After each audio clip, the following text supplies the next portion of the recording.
Well, for more on U.S.-China trade ties, the Trans-Pacific Partnership, and the outlook for the U.S. and global economy, I'm joined by Kevin Zeese. He's a senior advisor to the Green Party's presidential and vice presidential candidates, Jill Stein and Stein-Baraka. Welcome, Kevin. Thanks for having me on.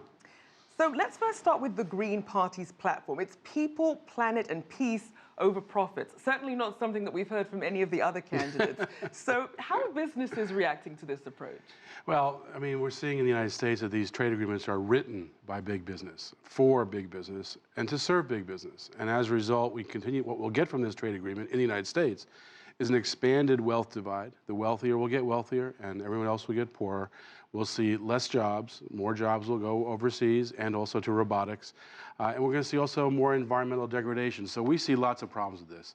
And it depends on how business reacts, depends on what business. Most sectors in the United States will be hurt by the TPP, according to their own reports. Right. But there are small and medium-sized businesses, who will be especially hurt compared to the transnational corporations. And so there's the division among the corporate powers in the United States. And so I think that gives us a very good chance of stopping the TPP from being ratified. Now, you mentioned obviously some of the problems. So how does a vote for the Green Party help the U.S. economy and its standing in the global economy? Well, I think if we actually had the power, if we got elected, we could make major changes, and I think it'd be very positive changes. But the reality, of course, is that in a two-party system like the United States, almost a two-party dictatorship, really. We're kept out of debates, we're not covered in the media, so it's not really a fair electoral system. It's kind of a mirage democracy. But ideally, if there ideally, if the U.S. Was involved, you'd see a whole different approach to negotiating trade.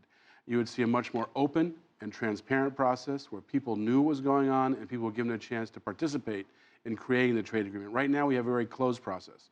Only the hundreds of corporate leaders who are advising the U.S. trade rep knew what was going on. Right. Congress didn't know, the media didn't know, the people didn't know. We would have an open and transparent process, and we would set an agenda at the beginning of goals. How are we going to increase the wealth at the bottom of the pyramid in the United States? How are we going to create more jobs? How are we going to live to the climate agreements? We could use trade for all those positive purposes, but right now the people who control trade are not the people. And as you've mentioned, the transparency, especially when it comes to the Trans-Pacific Partnership, that was a key issue for critics. So where does Jill Stein stand in terms of trade deals, both with other countries as a bloc and individually? Yeah, she stands against the Obama trade agenda, which really is a global corporate coup. If other countries who sign on this, they'll be answering to Goldman Sachs. They'll be answering to Bank of America. They'll be answering to Monsanto. That gives where the power goes. So Jill's position and Ajamu's position is very different. They want to see the power reside in the people. And so you set a transparent process with clear goals, and along the way, people would have influence. There'd be opportunities for people to get involved in the process and push the negotiations in different directions. So it's a very people-powered approach in comparison to a corporate-powered approach. And I think any country that's going to negotiate trade with the United States needs to be very careful, because we're pushing a neoliberal, big finance, capitalist agenda. And any country that agrees to this agreement is going to find themselves changing their economy to fit the American way. Now, I do want to bring in the China angle here, because we have seen both candidates speak very negatively about China in an effort to kind of fire up their supporters, especially when it comes to trade and jobs. And as we heard, there's obviously some good that China's bringing to the table in terms of its investments in the U.S. So what is the Green Party's position, and especially when it comes to future relations with China?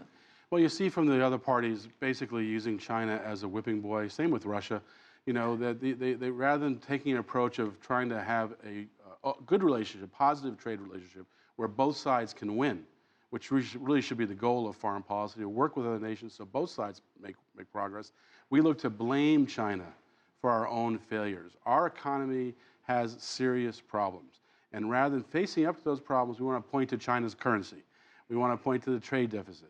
But the reality is the trade deficit means cheaper goods for purchasers in the United States, consumers in the United States. So if we start to see that trade deficit change, you just start to hear people complaining about how expensive things have gotten. So either way, it's a two-sided situation. Indeed, but we'll have to leave it there for now. But thank you so much for joining us. Kevin Zeese, Senior Advisor to the Stein-Baraka campaign. Thank you very much.